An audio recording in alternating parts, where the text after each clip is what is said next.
L'histoire ancienne d'Haïti remonte aux peuples autochtones Taïno et Arawak, qui vivaient sur l'île bien avant l'arrivée des Européens. Voici un résumé des principales étapes de cette période. 1. Les premiers habitants, les Taïno et Arawak.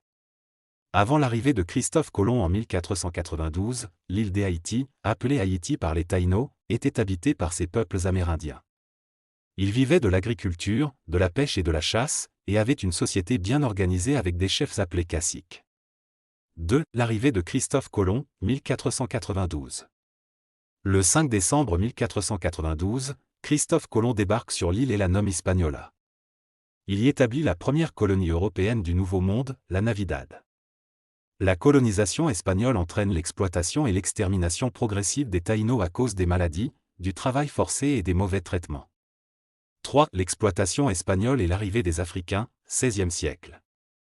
Avec la disparition des Taïnos, les Espagnols importent des esclaves africains pour exploiter les plantations de canne à sucre et les mines d'or. L'île devient un centre d'exploitation coloniale. 4. La colonisation française et la prospérité de Saint-Domingue, entre le XVIIe et le XVIIIe siècle.